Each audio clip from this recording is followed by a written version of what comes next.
Yeah. Hi there, and welcome to everyone around the world. It's great to have you for this edition of Deep Dives. In this series, we showcase award winning solutions from the UX Design Awards, inviting design teams and upcoming designers to share about their design approaches, insights into the work, and of course, their success stories in the UX domain. My name is Ake Rudolph. I'm leading the UX Design Awards and International Design Center Berlin, the awards organizer. And today, I'm excited to introduce Tiny Sprout Education, the storytelling driven platform for global mentorship. This concept was awarded because it bridges the digital literacy gap. It provides a joyful, safe, and human approach to virtual mentorship. This platform tackles real education needs for underserved youth and enables fun, creative, and impactful learning experiences. So far for the words of the jury. A very warm welcome now for today's deep dive to Nara. She is a CEO of MIUX, Made in UX, the agency that built Sprout. Hey Nara, great to have you with us. How are you? Hi, thank you, AK. I'm good, thank you. I'm excited to be here. Well, we look forward to discovering more about Sprout. So, without further ado, take it away from here. The screen is yours. Sure. Okay. Hi everyone. Today I'll be doing deep dive on Tiny Sprouts education and just the whole creative process that has been put into creating this platform. So a little bit of myself, I'm Nara. I'm the founder and lead designer at MIUX Studio here in the United States. However, the platform is made for local kids in Phuket, Thailand, which I am originally from. So I do have that familiarity with the community there as well. So a little bit more on Tiny Sprouts Education. So Tiny Sprout Education is actually a program that is an in-person program. The founder, Jane, has been delivering teaching programs for about 2 years now. And their mission is to bridge education gap for local Thai students by teaching English and conversations, as well as some resume building for the kids going into the workforce. So the goal of Tiny Sprouts platform is really a pivot point with Tiny Sprouts education, where they wanted to, they saw success in this program in person, and they wanted to find a way to amplify it through creating a digital platform that allows global mentors to help their local students. And so this is where we saw a gap that local schools lack faculty expertise to support conversational English or just a simple resume building for kids who are going straight into the workforce. And students just rely heavily on platforms like Canva. And so the challenge was, how do we kind of help them connect through this portal where they could help conversational English, build confidence in students, and also come out of this program with impactful resumes and skills to jump into the workforce right away. And so the Tiny Sprouts platform is really to help kind of amplify that in-person program that has been successful for over 2 years. So the whole premise of our project was really to find and understand the pain points of moving this really impactful program that has happened for 2 years, and how do we make that impactful as well, but in the digital experience. So this is just a quick kind of visual of how the kids are actually learning in person with this program. So each week, volunteers and mentors have been going to these schools, giving them, education through different subjects, and so it's just a great way. And we also, because this program is in person, our project had a really valuable resource of being able to design and iterate and test rapidly with any of our designs. And the conclusion was a pretty impact because we were able to shift our design just based on user testing. So the first thing we did with Tiny Sprouts is we wanted to know who we could benchmark our platform with because EdTech and virtual studies has been quite a popular industry. And so we did 3 competitive analysis. So the first and really popular one is Duolingo. And then we compared another competitor to schoolhouse.io and a local platform, which is 51 Talk.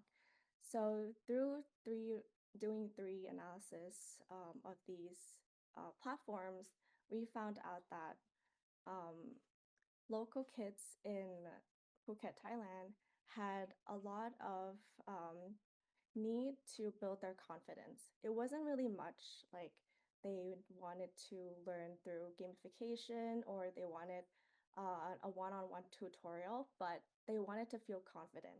They wanted to feel confident and they also wanted to connect to mentors that are, might be in a different setting as theirs, because this platform is really made for students in different cultural schools.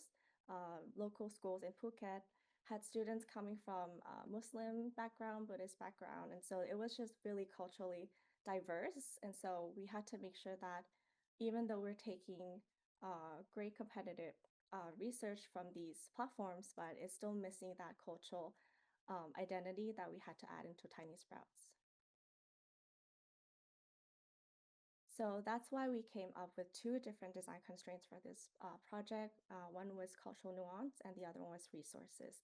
And I'll be touching on both of them through this whole process. So the first one we want to touch on is cultural nuances.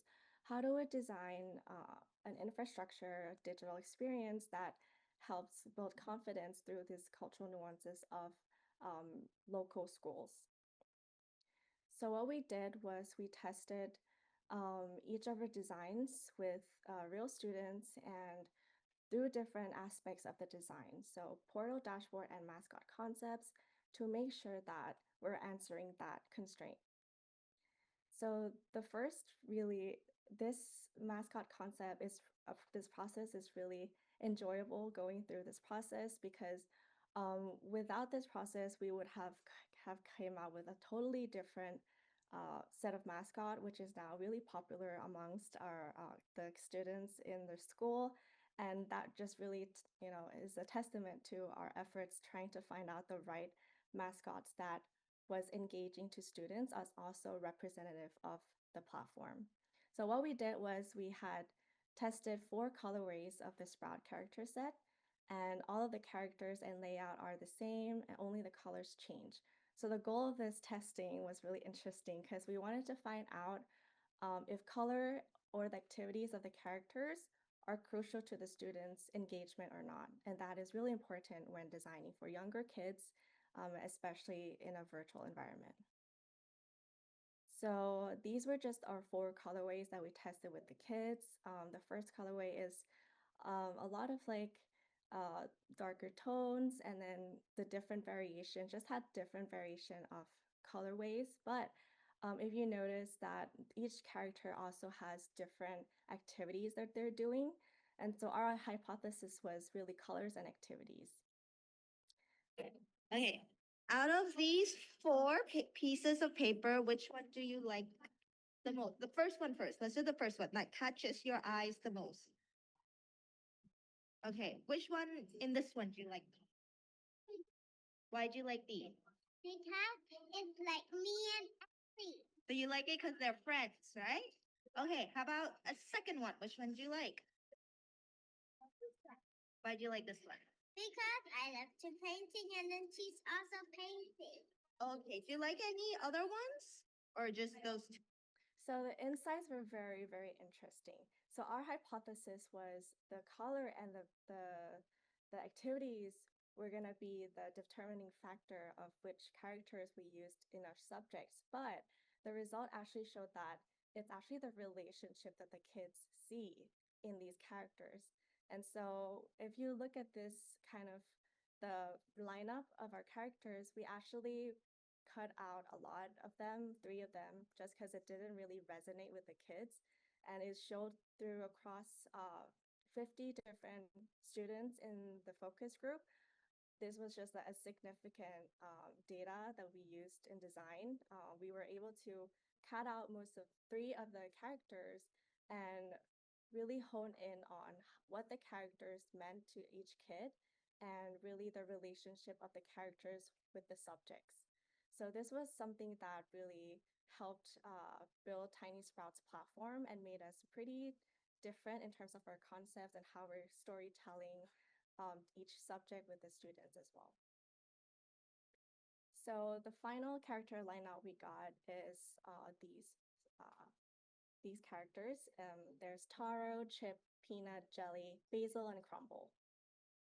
So the way we use these characters through storytelling and our platform is to assign these characters to different subjects. So taro was assigned to reading, peanut and jelly was assigned to conversation subjects, and then basil was assigned to writing, chip to design, and crumble to activities. So all of these characters, after testing, the kids were really engaged with their colors, and also it really helped us create this storyline that each character will represent each of the subject. And then when it comes to designing the portal, we were able to use the colors to represent each subject as well.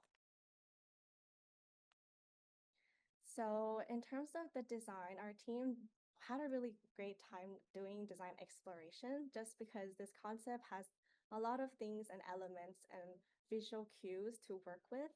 So this is a part of our navigation design and how we came up with our first iteration of the navigation.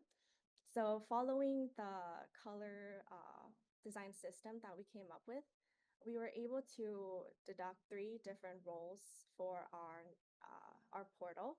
So there was an admin role, a school role, and a student role.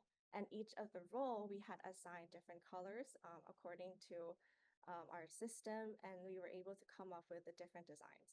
So this was interesting because designing for this platform, we had a dynamic navigation, and the dynamic navigation design worked well when it was open. However, when we tested it on different responsive states, we found out that some designs it did not work, as this instance where we had the school visual and then the responsiveness was just not great. So that's how our team really came together and worked through different variations to see which one works accessibility comes the best for accessibility.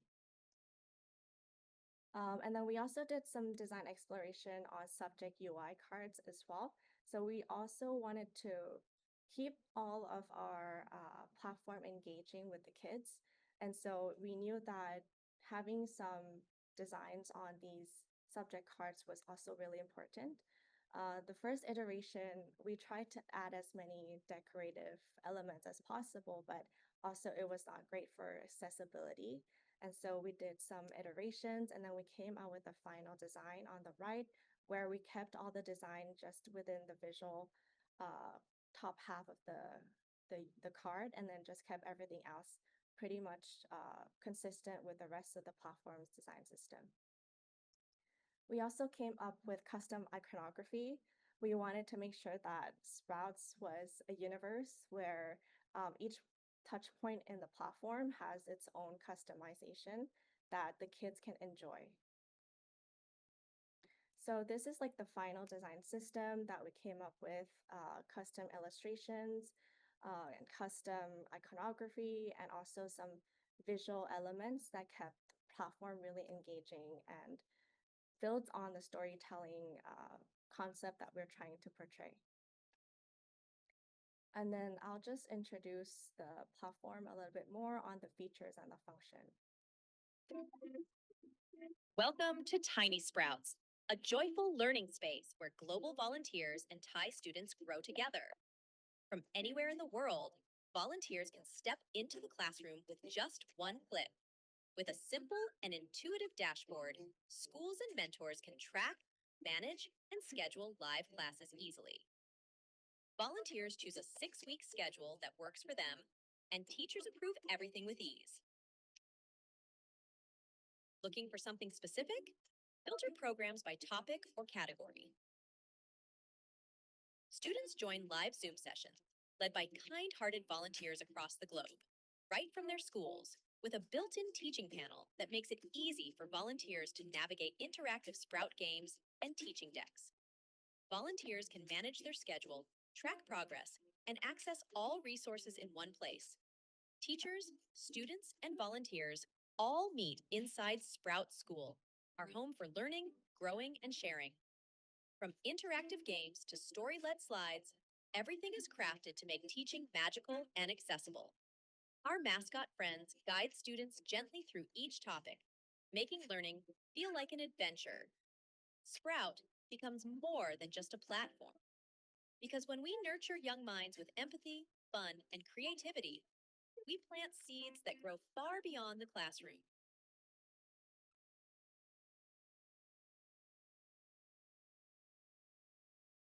So that's just an overview of our features of the platform.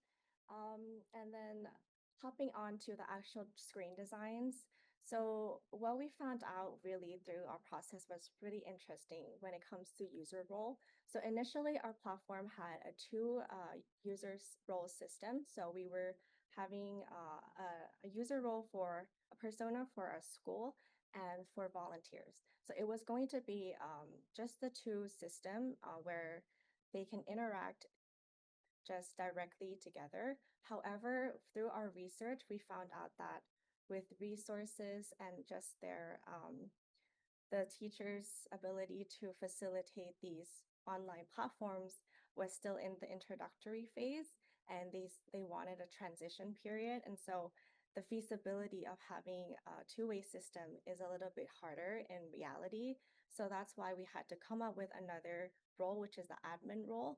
With this is where moderators and the team in Tiny Sprouts Education can help come in and manage a lot of different aspects of the platform and the online program, so that it's more seamless and there wouldn't be any kind of technical difficulties that could happen through the program virtually. So that was a really interesting find. And then this is what the admin hub looks like. So the admin role has all the features that you'd find on like a regular virtual platform tutoring. However, we do have a little bit more for mentor vetting. That is very important in Tiny Sprouts portal because a lot of like students are on the younger side. And so the admin had this feature that they asked our team to include in, which is to manually vet the mentors once they apply through the portal. And then the mentors, they do have their own dashboard as well with less features in terms of management, but they still are able to schedule classes, access resources, engage in community discussions, a resource panel that is active and live available for them during the online tutoring, and their KPI, we found out that is they wanted to track the number of lessons that they have taught. And on the school side, we adjusted the KPI process tracking a bit so that they are able to export the number of volunteers per month and track that. And this was really to help showcase the impact of this program. And this was also something that we had to alter and adjust from our initial design, just because this KPI is really will really make or break how we shape this program moving forward too. So this is another feature that is really kind of interesting in our concept is the Sprout School. So Sprout School is supposed to be a resource feature where our team and the school has co-created teaching decks where it's available to volunteers and mentors. And they can come in and view the deck, create their own version before they start teaching to the local schools. And then the kind of highlight for our portal is that in our virtual classroom, we have a resource panel where we actually supply these resources of teaching decks and interactive games that our team came up with co-created with the Tiny Sprouts team. And the teachers and the volunteers can have access to these resources right on the live panel. So that's one thing that we found that was an innovation highlight that we added into our portal. So you can imagine that when teachers or volunteers are live streaming with the kids, they have this interactive panel on the side where they can access the game or the deck at their disposal, and it's really convenient for them to have that handy on the side as well. So the pilot of this program has launched in a different MVP. So I'll talk a bit more on how we were able to launch this as a soft launch. And then this whole concept is hopefully going to be able to implement in the next 2 years. But the impact is amazing. There's over 2 schools who have onboarded in Phuket, over 20 volunteers who have signed up for the pilot demo, and over 2 international schools have joined the local volunteering opportunities. And in terms of scalability roadmap, we see our program or our concept being implemented later in 2026 or 2027. But the first kind of stage we wanted to tackle this is we actually launched a website as a first MVP to test out this concept and to see if these character and storytelling-driven experiences had an impact on students or not. And to be able to do that, we launched the whole portal through a website, and students are now able to talk to mentors around the globe through this website with the more immediate functions and features, such as live tutoring, using our decks, and just interacting with global mentors in a more kind of virtual experience that is going to lead us to having an impactful design in the portal in 2026. So that's how we're going to answer our final constraint, which is resources. With our MVP approach, we are really designing in consideration of this constraint, and hopefully the program will be able to launch fully with the portal when there's a little bit more resources available. So in terms of cultural safety, I wanted to show you a final clip on how we onboard volunteers from around the world and how our team and the team at Tiny Sprout has come together to create a safe environment for the students in the community. Welcome to Tiny Sprout School. I am Basil. And as you prepare to mentor Thai students online, let's review key cultural guidelines to ensure respectful and effective interactions. In Thailand, respect is central to communication. A Y is a Thai greeting, placing your hands together with a slight bow. Address teachers as Jarn, other faculty members with Kun before their name to show courtesy and cultural awareness. Thai classrooms emphasize harmony and respect for teachers. Students may hesitate to speak up. Encourage participation with open-ended questions and positive reinforcement. Maintain professionalism at all times. Dress modestly as you would in a physical classroom. Never share student data or images without permission. Avoid sensitive topics such as politics or religion. Focus on educational goals.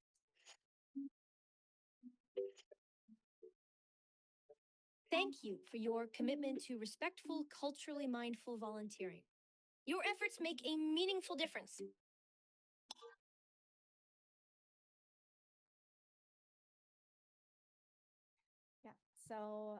Yeah. So that's the end of the kind of conversation in our designing process of Tiny Sprouts education. And I'm super excited, and we had a great journey just designing this super delightful experience that we were able to go through together with the team, the local team, and the students as well. So happy to answer any questions. Thanks a lot, Nara, and thanks a lot above all for this detailed walkthrough. Maybe you can turn off the presentation now so people can see you directly. Thanks. Well, great work. Congratulations, and congratulations above all on winning the Concept Award. I really hope that this will also and did boost your work, and of course also Tiny Sprout. Now, going into not just the development story, but maybe just the beginning of the story itself, I was wondering, how did the project start? What was the starting point? Like, where did it evolve, and how was you approached? And so, how did this all story begin in the first place? Yeah, that's an interesting question. So I actually personally know Jane, who is the founder of Tiny Sprouts, and so she has been just a really close friend, and I came across this over like a phone call. I just was just catching up with her during the weekend. Hey, what are you doing? And she said that she runs this program for 2 years, and so that conversation really like resonated with me because my background, I once launched what is it called? Sign language application. So I launched that back in 20, I think, wow, it's been a while, 2019. And that experience really resonated with me. And so I talked to Jane and I asked her, do you want to go through this journey where we try to create a bigger impact on the program that she has been running so successfully for 2 years? And so that was where the conversation started, and we kind of built it from there. Great, nice story. And you also mentioned it was pretty a tight budget, little resources, and of course it involved into a pretty complex project. So not just like a video platform for teachers and students, but really like admin, mentoring, resource platform. So I'm wondering, looking back at this and this story and managing this complexity on small resources, what were your like key learnings, and maybe what would you share with the community who might be in a similar situation? What's really good to lay out, think about at the start in order to make this project successful or to avoid, difficulties in the process? That's a really great question. So our process, what happened was we were just dreaming. Me and Jane, we were just, hey, what does the end of the project look like? We wanted this, we wanted that, and that's where we came up with all these features in the portal. But then once we started thinking about the implementation, we kind of have to step back and do a scalability roadmap.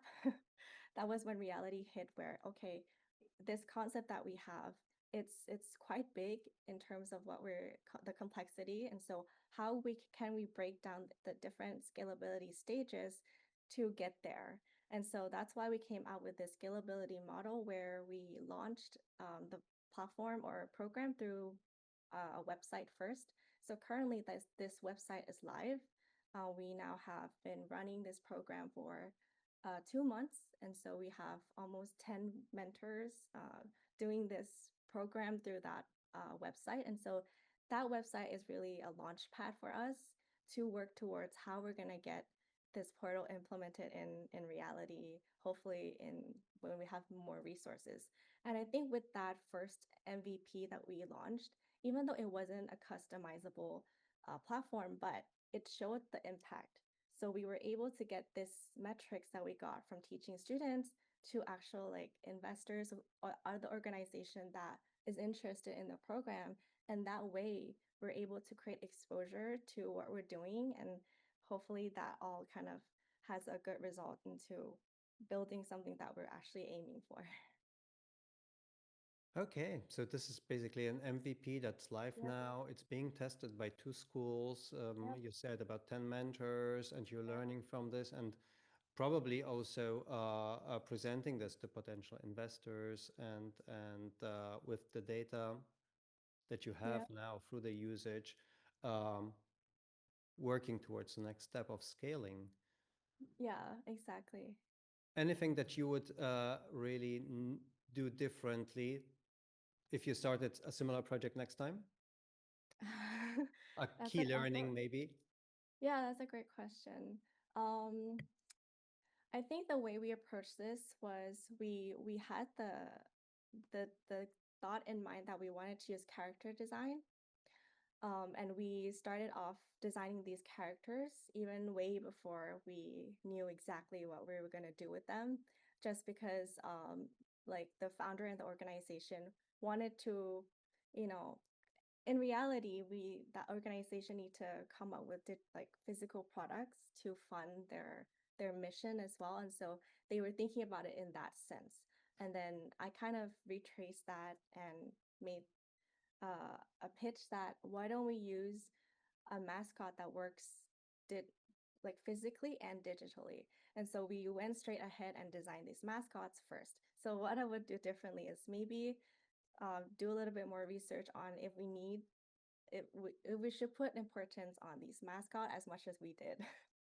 So maybe it could resources could be Right. implemented Yeah. elsewhere and tested with something else. Okay, so you just basically like fell in head first and Yeah. found a kind of like pet project element. So taking a step back and doing research first is Mm-hmm. obviously makes absolute sense. Yeah. Actually, that connects to a question from Ilya from our audience. And by the way, when you're watching this now live on LinkedIn, if you have any questions to Nara, please put them in the comments and we will bring them into the conversation. So that's your chance. And of course, you can reach out to Nara also directly on LinkedIn afterwards. So Ilya asked about your research testing approach and how you tested with children, actually. And maybe you can say a few words about this, but also about like if you notice any interesting patterns, interactions that came out from it. Mm-hmm. That's a great question. So I had to give credit to the local team, who consisted of both moderators, admins, and faculty members. So they really helped with this process just because I was remote, and so I was able to just write up a research plan for them. And these really amazing team was able to help carry out these research questions in a really safe environment for them.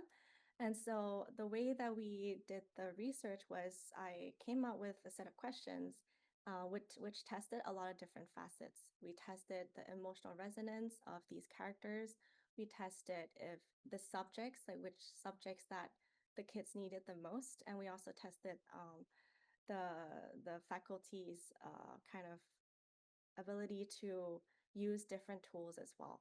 And so with this, we were able to kind of like find out the more nuances in design considerations that we would not have been able to if we didn't have this group of focused case studies like that right there with us. And so I would say that we were leaning on these people's expertise in which they already have been really close to the students.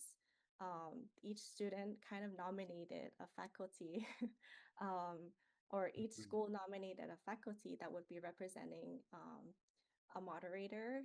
And so let's say we had five different schools, so five different moderators helping us with this.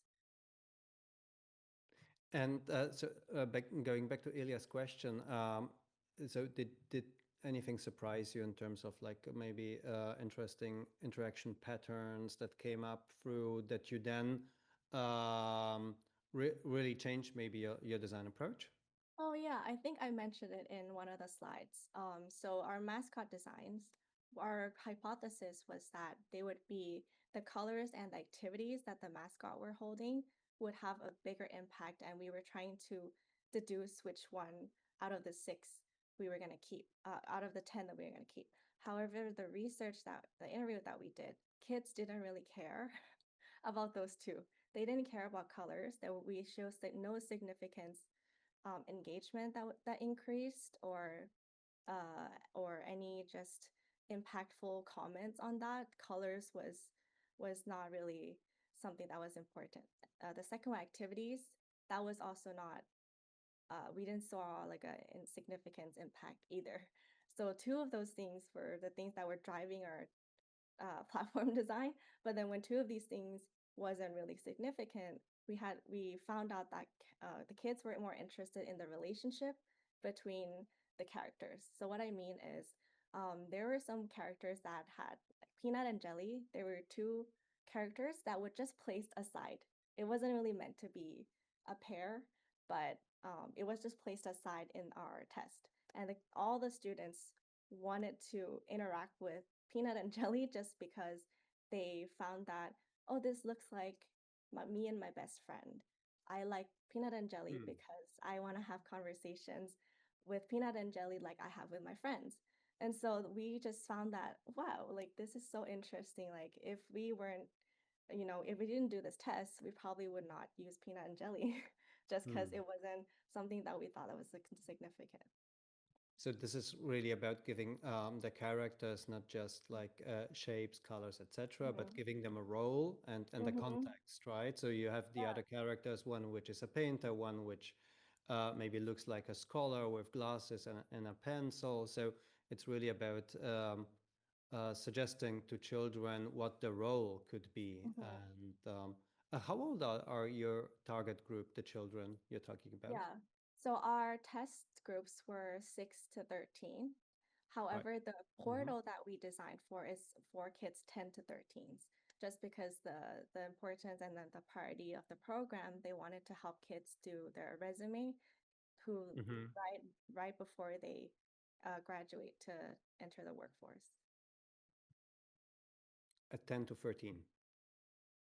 That's pretty young to enter the workforce. Yeah, that is also one really significant conversation I had with the founder and the organization, that like why is it such a pain point for kids to, like, why is this important? And they're like, yeah, most of our kids graduate unfortunately into the workforce right away. And so they're not, with the current program right now, there's not really that much support in terms of, preparing them to go into this workforce. And so Tiny Sprouts really is trying to find a way to help with that. But also in that sense, you really like understood from their situation and their life trajectory what is necessary, which is about language skills, which is about self-presentation, and focus on this. You mentioned that many of these children lack digital literacy skills. Could you expand on this a little bit? What do they lack exactly in digital literacy? What are the key challenges? Yeah, I mean, if you talk about just the accessibility, like these kids in these communities, just overall around the world, having access to technology is just everywhere. It's not really that accessible. So just hopping on from that same reality, if they does not have as much access to these technology, obviously they're not going to be as well trained in it. And so with that, we have to make sure that there is some sort of support with that helping them. So what we came up with is that's where it came from, to a two-role system where it's a student heading right into like a virtual class with mentors. We had to add another role, which is an admin role. And this is really to support that. To support kids who might not be familiar with technology, and might not be able to kind of follow through instructions and kind of more complicated processes that easy Mhm. to help them just cut that out of their system and help them focus on what they need to focus on, which is the actual learning through these interactive sessions. Mhm. So how did you respond to this challenge or this their situation in your design? So how Yeah, did so you this is yeah. design wise you showed us screens from the admin mentor side, but I think not from the kids side. So Mm-hmm. This also a great point. We had to shift. So we right now it's not like really feasible in terms of like the reality of our testing. We needed to have a representative for kids. So that's just the reality of the constraints right now of the program. The concept was built in mind that one day the kids will be able to hop on the platform and work with us directly through this portal. But right now the constraint is there. So we do have mentors and admins to help moderate that. So that will be something that we want to work in the next phase of our concept design, if possible. I understand. So also the kids are supported by maybe teachers Yep. when they're on the platform. Yeah. There was also a question which is maybe not directly related to UX or design from Anel. How do you vet mentors? Because it's, as you Yeah. said, it's a sensitive relationship. And Yeah. is there a support system for mentors as well? Because Mhm. they're not trained educators? That's a great question. And these questions are why we need to have a pilot MVP to figure out exactly these processes. So we can dream as much as we can with these concepts, but if we don't get these processes in place, it's not going to be realistic. So with our MVP platform right now, mentors would have to apply through the website, and then these applications will be moderatedly regulated and approved through this faculty. That's the one approval, and also the admin of the team, the Tiny Sprouts education team. So the application consists of having mentors provide certification, if possible, of their previous experiences in teaching, and also their identification card, and also their current role. So wherever they're Mm-hmm, working at, we need mm-hmm. proof of that. So these three things are currently being utilized in vetting the mentors. And we have a team, a local team who's helping vet this as well as faculty. Mm-hmm. And So you yeah. said that also the admins are involved Mhm. at the moment, supporting the mentors as well. Yeah, so that's why I think it's a great question, because we are trying to find a way to digitalize that into our platform as well. If you look at our platform, we don't have that process embedded in it yet, just because we need to find out the complexity of that as well. And so we're trying to gather as many requirements and then iterate on the current vetting process that we have on our concept. Right. Can you share a few words, just like in terms of project management and research, ongoing, let's say, research analysis of usage, documentation, and then maybe bringing this towards future design decisions? How do you organize this? Because you're working remote, as you said, and your team as well. Mm-hmm.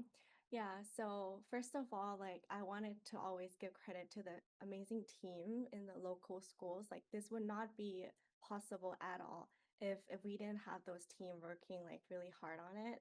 And so with that, our goal really right now is we're entering a partnership with more international schools that will allow us to have a bigger base of mentors, even though they're not global yet, but even then, it's still over 800 to 1,000, 800 students who are able to volunteer. And so this is a huge step for the program, just because the more people we're able to have in the program and mentor, the more data we'll get, right? So after this step, we hope that we could have a really impactful data and trends and see where we can apply these to better improve our concept. and hopefully find some, you know, future investment, anyone who's or any other organization who is interested in partnering this program. Um, with that, our resources might, you know, be a little bit more realistic into creating a custom portal. So you heard it. If you work in the education mentoring space and you want to or you want to invest into supporting such great initiatives, especially in underserved areas of the world, you know who to reach out to, which is Nara, our guest today. Nara, I'm wondering, like beyond the product itself and the platform itself, what was your motivation to take part in the UX Design Awards, and what was the impact of winning a recognition? Yeah, so I think for me, I was always following UX design awards since when I was in college. I think it's just one of my my life milestone to be part of this organization and this for competition.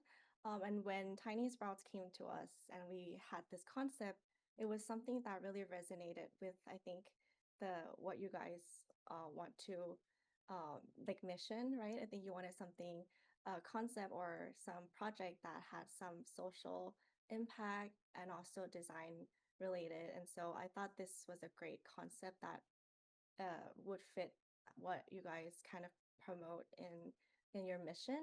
And so with that, I talked to Jane and she saw your platform had such an impactful audience, especially in the design industry. And so we wanted also to validate that our concept is quite, you know, realistic and would be Yeah. impactful as Mm. much as we thought just the two of us in the team. Great. So I really hope that I mean the jury confirmed the great work you already invested in from both sides and the sides of your team and people on the ground. And what was the impact of winning the award? It Is was there one that you already can pinpoint? Yes, it has been an incredible motivation to the team was a part of this. Imagine like a little team in rural Phuket just going on about their day, like trying to make a change, and then their program and concept has blown into this global engagement. I mean that is just a testament to their to what their mission is really all about. And so this really has them motivated to keep doing what they're doing and to really focus on the kids and the mission. It's wonderful to hear this. This is, as you said, this is core to our mission. It's not just like making great design and UX seen and recognized internationally, but above all, also to give back the recognition to the teams and people putting so much hard work into UX design. So I'm Yeah. glad to hear about this, and I really hope you all the best in scaling and further development of this project, Nara, to your whole team, and to Jane, your partner and friend. It was wonderful speaking to you today. Congratulations again on winning the UX Design Award. I really hope we all, the whole team, hope that this will give you and continue giving you a boost. And thank you very much, above all, for sharing all these different insights about your work today. Thank you so much, and I want to thank the team as well for this opportunity. It might just be another round, but for us, it's life changing. So thank you. You're very welcome. And thanks to everybody for joining and listening. If you missed anything, jump back to LinkedIn or to our website. The recording will be right up there. And of course, connect with Nara if you're interested in knowing more about Tiny Sprout or in partnering with her and the team again. Also, join us again on October 29th. We'll have a UX conversation with a member of the award jury. So if you're looking forward to knowing what the jurors think, and above all, also what is happening in the augmented reality wearables space, we will talk to Joshua To, who is Vice President for Design at Meta and responsible for their glass products. So there is some new thoughts and insights about their new products coming up on October 29th. And if you yourself are working on great UX design, then why not make it count for your work as well? You can still enter the awards until November 15th and join the likes of Nara, her team, Tiny Sprouts, smart startups, new talents, up to the big names in the industry throughout the world. Make it count for your work. Um, with this, I wish you a great time, wonderful day, morning, evening, wherever you are around the world, and hopefully see you very soon again. Bye bye from Berlin and Nara from, USA. right, on the West Coast, and your colleagues in Thailand. Yes. So we're all around the world now. Yes. Take care and see you soon again. Yeah, Bye bye. bye.